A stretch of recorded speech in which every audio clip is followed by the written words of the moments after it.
The grid reference is 51 degrees, 41 minutes south, 58 degrees, 2 minutes west. A spine of grey quartzite rising 600 feet above the peat bogs of East Falkland, roughly 8 miles west of Port Stanley, on ordnance survey sheets prepared by the Directorate of Military Survey. At Tolworth in the spring of 1982, it appears as Mount Longdon, a feature unremarkable in any other theatre.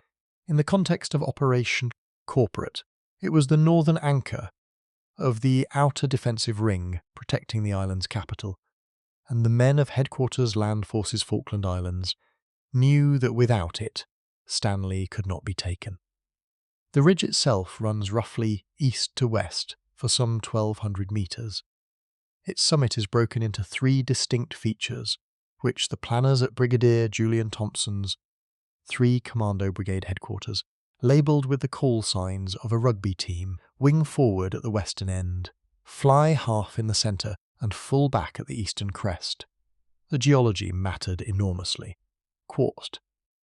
Unlike the softer sandstones of the southern Welsh training grounds, where 3 para had rehearsed splinters under high explosive impact, every shell that struck the rock produced secondary fragmentation, lethal stone shards travelling at hundreds of feet per second. The defenders had used this same rock to construct sangars, low circular walls of stacked boulders that no field artillery short of a direct hit could dismantle. Argentine forces had occupied the position since early April 1982. The garrison was drawn from B Company of Regimiento de Infantería Mecanizado Siete, a unit raised in La Plata and reinforced with elements of Marine Infantry Battalion 5 and a detachment of engineers. Their commander on the position was Major Carlos Carrizo Salvadores, a regular officer whose conscripts had been on the rock for nearly 8 weeks by the time the Parachute Regiment arrived at the foot of it. They had dug well. Telephone cable connected the platoon positions to the battalion command post. Heavy machine guns, including at least 2 50 caliber Brownings and several 7.62mm mags of the same pattern carried by their British opponents, were sighted with overlapping arcs across the western approaches.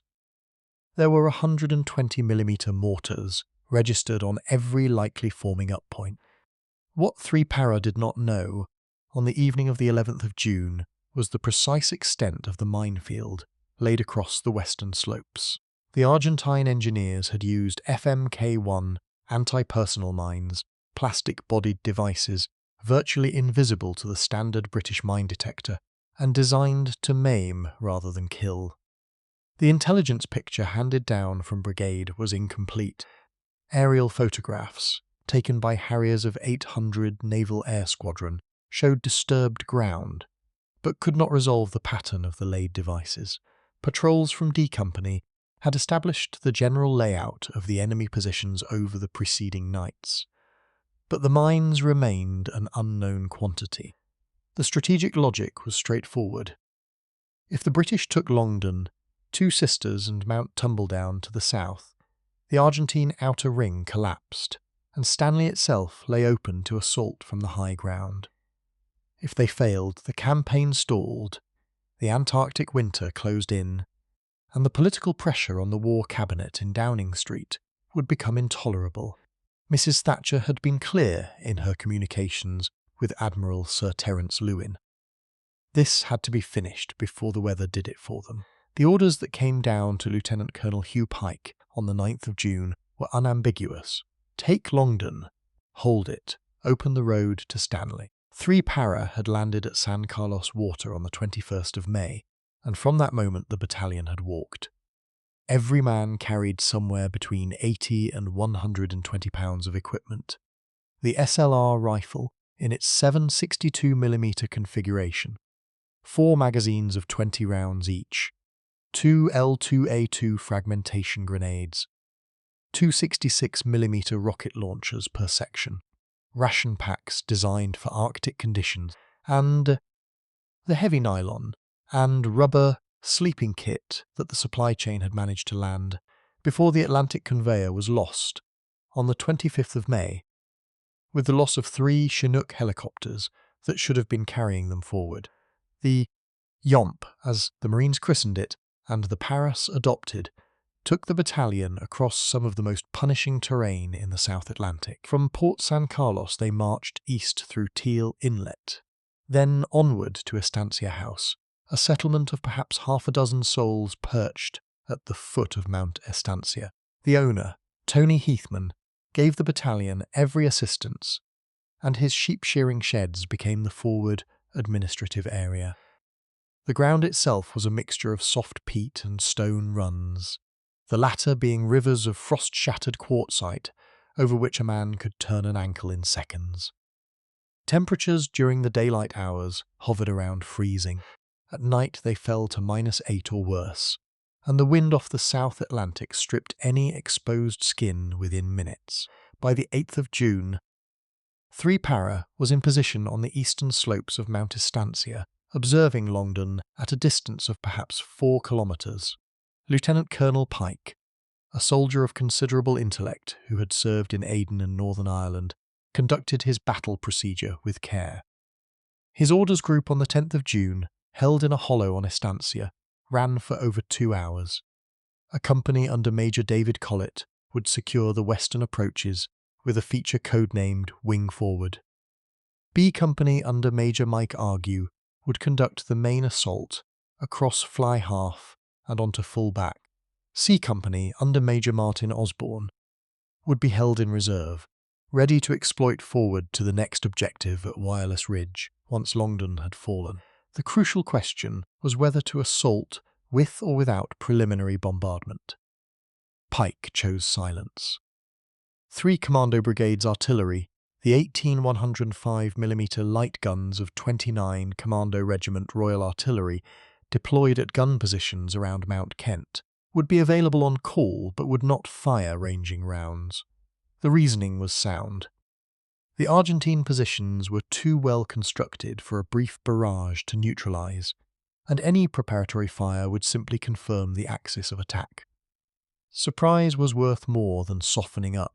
Naval gunfire support from HMS Avenger, a Type 21 frigate standing offshore in Berkeley Sound, was likewise to be held until called for.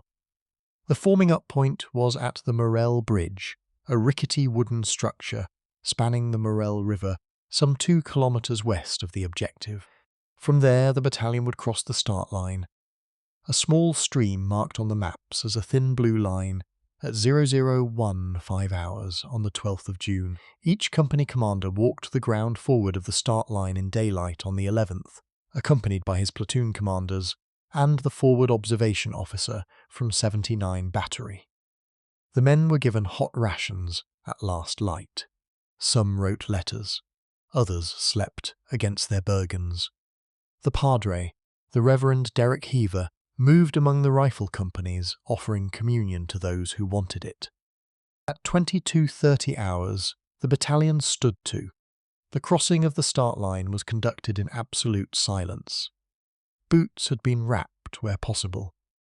Webbing was taped to prevent the rattle of buckles.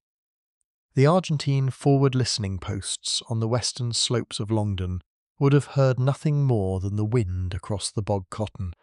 B Company moved on the right, advancing in extended line with 4 platoon under Lieutenant Andrew Bickerdike forward, 5 platoon under Lieutenant Jonathan Shaw on the left, and 6 platoon under Lieutenant Mark Cox in reserve. A company moved on the left flank to secure wing forward. The pace was deliberate. Perhaps 100 metres every 10 minutes, the men picking their way across stone runs that could break an ankle and announce a battalion at the same moment. For roughly 40 minutes, the silence held. The lead sections of 4 platoon were within 150 metres of the western base of the rock. Then, at approximately 23:15 hours on the 11th of June, Corporal Brian Milne of 5 platoon stepped on an FMK-1 anti-personnel mine. The device was a small Argentine-manufactured plastic mine, approximately 90 millimetres in diameter, containing some 40 grams of high explosive. It was designed precisely for this moment. It did not kill Milne. It blew off most of his right foot below the ankle, and the noise it made carried across the saddle to every Argentine sentry on the rock. What followed was instantaneous. Argentine illumination rounds, fired from 81mm mortars sighted on the reverse slope, climbed into the night sky and burst above the British forming line, casting everything in the cold magnesium glare for which there is no proper concealment. Heavy machine gun fire, the unmistakable slow thump of the 50 caliber Browning, opened up from the western summit. Tracer rounds, every fifth round in the Argentine belts, drew red lines down the slope. The MAG, general-purpose machine guns, followed almost at once, and within seconds the entire western face of Longdon was alight with muzzle flash. Pike's plan disintegrated in the space of perhaps 30 seconds. The silent night assault was now a deliberate set-piece battle in which every defender knew precisely where the attackers were, and the attackers had no choice but to go forward. To withdraw across the open ground under fire would have meant casualties on a scale that did not bear thinking about. Lieutenant Colonel Pike, listening to his command net from his tactical headquarters some 400 metres to the rear, made the decision in moments. The battalion would press the attack. There was no alternative. Major Argue's B Company crossed the remaining ground at the run, taking casualties before they reached the rock. Lieutenant Bickerdike was hit almost at once, shot through the thigh, command of 4 platoon passing to Sergeant Ian McKay. 5 platoon signaller Private Stuart Laying was killed within minutes of Milne's mine strike. The first call for fire support went back to the artillery net, and within 90 seconds the 18 guns of 29 Commando Regiment, registered on pre-planned target reference points across the summit, were dropping high-explosive 105mm rounds onto wing forward and fly half. The rounds came in at a rate of perhaps 6 per gun per minute. The quartzite shattered, and the secondary fragmentation began doing its work on both sides. The position now had to be taken sangar by sangar, bunker by bunker, in darkness lit only by parachute flares and the muzzle flash of weapons fired at ranges measured in feet. It was 23:20 hours. Dawn was at least 7 hours away. The fight that developed across Fly Half was infantry combat of a sort the British Army had not conducted since the Korean Peninsula. There was no manoeuvre at battalion level. There was no clever envelopment. There was only a battalion of paratroopers working forward across a 600-metre rock feature, taking each Argentine position in turn by means of fire and movement at section level, and accepting the casualties that this method demanded. The official history compiled later by the Ministry of Defence, drawing on the after-action reports filed by Lieutenant Colonel Pike on the 14th of June, would describe the action as the most intense small arms engagement fought by the British Army since 1953. The standard British infantry section of 1982 consisted of 8 men, a corporal as section commander, a lance corporal as second-in-command and gun group commander, a gunner with the L7A2 general-purpose machine gun, a number 2 on the gun carrying spare barrels and ammunition belts, and 4 riflemen with SLRs. Each section also carried at least one 66mm M72 light anti-tank rocket, a single-shot disposable launcher firing a 66mm heat warhead. On Longdon, the M72 became the primary bunker-busting weapon, used not against armour, but against stone sangars at ranges of 20 metres or less. The backblast in such confined spaces was lethal in itself, and several Paras suffered burns from firing the weapon from positions that the manufacturer's safety guidance had never contemplated. The technique that emerged was brutal in its simplicity. The gun group would suppress an Argentine sangar with sustained fire from the GPMG, the gunner expending perhaps 200 rounds in bursts of 15 or 20. Under this covering fire, the recalled group would close to grenade range, perhaps 15 metres. An L2A2 fragmentation grenade, sometimes 2, would be posted into the sangar. A rifleman or pair of riflemen would then enter the position with bayonets fixed and, via tant, finish whatever survived. The bayonet, an item that staff colleges had quietly written off as an anachronism, was used in earnest on Longdon perhaps a dozen times that night. Captain Willie McCracken of the Royal Artillery, attached as forward observation officer, would later confirm in his post-operation debrief at Aldershot that he had personally witnessed bayonet use during the close quarter clearance of 2 sangars on Fly Half. Sergeant Ian McKay, having taken command of 4 platoon when Lieutenant Bickerdike was wounded, found his men pinned down by sustained fire from a position on the northern lip of Fly Half. The Argentine bunker mounted at least one 50 caliber Browning and was sighted to enfilade any approach from the west. McKay's platoon could not move forward, and to remain stationary in the open was to be killed in detail. The radio traffic recorded on the battalion command net at approximately 01:15 hours on the 12th of June captured McKay's voice porting his position and his intention to clear the bunker by direct assault. Casualties mounted with terrible regularity. Private Jason Burt, 18 years old, killed by mortar fragmentation. Private Ian Scrivens, 17, killed by small arms fire. Private Neil Groves, 18, hit on his birthday and dying of his wounds before dawn. The youngest paratroopers in the battalion died on Longdon, alongside corporals and sergeants and 1 lieutenant. The rock itself, slick with rain and now with blood, reflected every flash of every weapon fired upon it. The fight had been going for 2 hours. 3/4 of it remained. Sergeant Ian John McKay was 32 years old on the night he died. Born in Wortley near Sheffield in May 1953, he had enlisted in the Parachute Regiment in 1970, and by June 1982 held the appointment of platoon sergeant in 4 Platoon B Company. He had served 2 tours in Northern Ireland and was by every contemporary account a soldier of unshakable steadiness. The recommendation for his Victoria Cross, drafted by Major Mike Argue, and forwarded through Lieutenant Colonel Pike to the Honours and Awards Committee at the Ministry of Defence in late June, ran to several pages and was supported by witness statements from the survivors of his platoon. The position that pinned 4 Platoon was a complex of 3 sangars on the northern crest of Fly Half.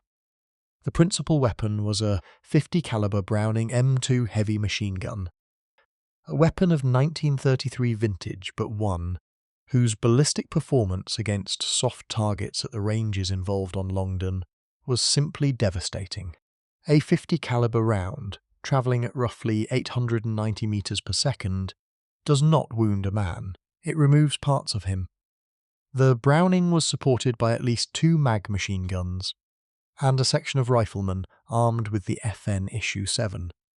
62mm FAL, the Argentine variant of the same weapon family that Britain had adopted as the SLR. The 2 sides were, in essence, shooting at each other with the same rifle. McKay's options at approximately 01:15 hours were limited to the point of vanishing. Lieutenant Bickerdike was wounded and being evacuated. The platoon's gun group had taken casualties and could not generate the volume of fire required to suppress 3 mutually supporting positions simultaneously. Withdrawal under fire across open rock at a range of perhaps 40 meters would have produced casualties exceeding those of remaining in place. McKay made his decision and communicated it to his platoon. He would assault the position with whatever men could move with him. He took with him Corporal Ian Bailey, Private Neil Burt, and Private Philip Jones. The 4 men rose from cover and moved forward at the run, throwing grenades as they closed. Burt was hit and killed almost immediately. Jones was hit and wounded. Bailey was hit twice, in the hip and the neck, and went down some meters short of the objective. McKay continued alone. He reached the principal sangar, threw grenades into it, and was killed by small arms fire at the lip of the position. His body was recovered, the following morning lying within the Argentine bunker itself. The weapon that had pinned his platoon was silent. the action achieved its tactical purpose. The 50 caliber position was neutralized. The supporting sangars fell to follow-on assault by 6 platoon under Lieutenant Cox, and 4 platoon was able to resume its advance along the northern lip of Fly Half. The Victoria Cross citation, gazetted on the 8th of October 1982, recorded that McKay's action undoubtedly saved lives and displayed courage and leadership of the highest order. His widow Marika received the cross from Her Majesty the Queen at an investiture at Buckingham Palace in November of that year. What the citation could not record, and what no citation ever can, was the calculus of the moment. McKay had perhaps 15 seconds in which to decide whether his platoon would be destroyed in place or expended in attack. He chose the attack and led it himself. The professional judgment of every officer who reviewed the case, from battalion to Whitehall, was unanimous. There was no other course of action open to him. The men holding Mount Longdon against 3 para were, in the great majority, conscripts. Argentine military service in 1982 operated on the class system, in which young men called up at the age of 19 served 12 months under the colours. The conscripts of B Company, Regimiento de Infantería Mecanizado Siete, had been called up in February of that year. By the night of the 11th of June they had been soldiers for approximately 4 months, of which the last 8 weeks had been spent on a rock in the South Atlantic, eating cold rations and waiting to be attacked. That they fought as well as they did is a fact the British official histories acknowledge without qualification. Major Carlos Carrizo Salvadores commanded the position. A regular officer of some 15 years' service, he had constructed his defence with care. The eastern feature, full back, was held by 1st Platoon under Sub-Lieutenant Juan Baldini, a position that mounted at least one 105mm recoilless rifle and several 7.62mm mag machine guns, sighted to engage any advance from Fly Half. The central position was held by 2nd Platoon. The western approaches, where the British had crossed the start line, were the responsibility of 3rd Platoon and the engineer detachment that had laid the minefield. Total Argentine strength on the rock was approximately 278 men, including attached personnel from Marine Infantry Battalion 5 and a small detachment of snipers. The snipers proved disproportionately important.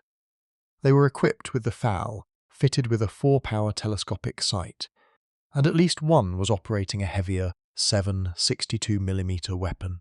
From positions in the rocks of full back, the snipers engaged British movement across the saddle between Fly Half and the eastern crest. At ranges of 200 to 400 metres, they accounted for a number of B Company's casualties during the second phase of the battle, including, by some accounts, the killing of Lieutenant Cox's signaller and at least 2 corporals attempting to coordinate the renewed advance. The British response, once the threat was identified, was to bring forward GPMGs in the sustained fire role, mounted on the C2 tripod, to suppress the suspected sniper positions with prolonged bursts at the same ranges. Sub-Lieutenant Baldini was killed in the early hours of the 12th of June, fighting his platoon to the end, and reportedly using a personal weapon after his command sangar was overrun. His conduct, recognised posthumously by the Argentine authorities, mirrored that of his British counterparts at the section level. The conscripts under his command, however, had a harder time of it. Many had never fired their rifles in anger before that night. Some surrendered when their non-commissioned officers were killed. Others fought on in isolated positions until they were killed or wounded.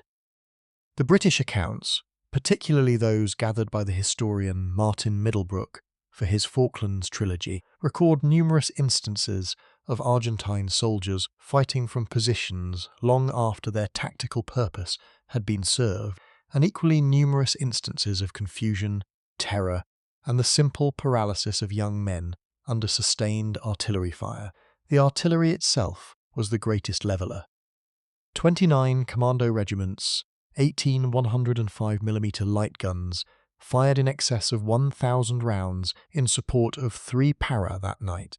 The cumulative effect of high explosive shells bursting on quartzite over a period of several hours was beyond anything the conscripts on Longdon had been prepared for. Carrizo Salvadores would later report to his superiors in Stanley that his communications with 1st Platoon had failed by 0300 hours, and that he no longer had effective command of the eastern position. By 0330 hours on the 12th of June, B Company had cleared Fly Half, but was incapable of pressing the assault onto full back without reorganisation and reinforcement. Major Argue's company had taken casualties of such severity that he reported to battalion that his subunits could no longer generate the combat power required for a further deliberate attack. Lieutenant Colonel Pike's response was to pass A Company, under Major David Collett, through the depleted lines of B Company, and to commit them against the eastern feature.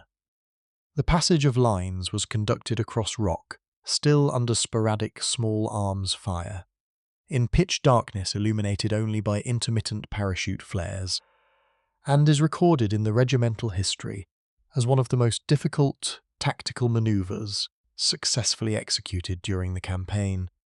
A company crossed the saddle between Fly Half and full back at approximately 0400 hours. Their advance was preceded and accompanied by the heaviest weight of supporting fire yet brought to bear on the position. HMS Avenger, the Type 21 frigate of the Amazon class, commanded by Captain Hugo White, closed to a position approximately 10,000 yards offshore in Berkeley Sound and brought a single 5-inch Mark 8 naval gun to bear on the eastern slopes of Longdon. The Mark 8 gun was capable of a sustained rate of fire of approximately 25 rounds per minute, firing a 55-pound shell to a maximum range of some 22,000 yards. The forward observer aboard the ship, in voice communication with Captain McCracken on the Rock, walked the fall of shot onto Argentine positions on full back at ranges that the naval gunfire support officers' standing instructions would normally have classified as dangerously close. The shells came in at low angle and burst on impact with the quartzite, generating the same secondary fragmentation effect that had characterized the artillery fire throughout the night. The 81mm mortars of 3 Paras Mortar Platoon, commanded by Captain Julian James and sighted some 1,200 metres to the rear, contributed perhaps 300 bombs during the final phase. The L-16 mortar, a British design dating from the early 1960s and adopted by armies across NATO, fired a 4.5 kilogram bomb to ranges in excess of 5,700 metres. On Longdon, the bombs were being dropped at ranges of perhaps 2,000 metres, with corrections passed by voice from the company command nets to the mortar fire controllers. The cumulative weight of metal arriving on full back during this final hour exceeded anything the position had absorbed during the preceding 7 hours of fighting. A company's advance was contested, but no longer in the manner that B Company had faced at Fly Half. The Argentine command structure on full back had broken down following the death of Sub-Lieutenant Baldini and the loss of communications to Major Carrizo Salvadores. Resistance now came from individual sangars and from small groups of men who fought on without orders. 145mm rocket launchers were used repeatedly to clear bunkers at close range. The fight continued, position by position, along the eastern crest until shortly before first light at approximately 0700 hours. The remaining Argentine survivors withdrew eastward off the rock, some towards Wireless Ridge, others southwest towards Tumbledown. By 0730 hours, 3 Para signalled brigade that the position was secured. The battalion stood on the crest of Mount Longdon as the grey South Atlantic dawn came up behind them.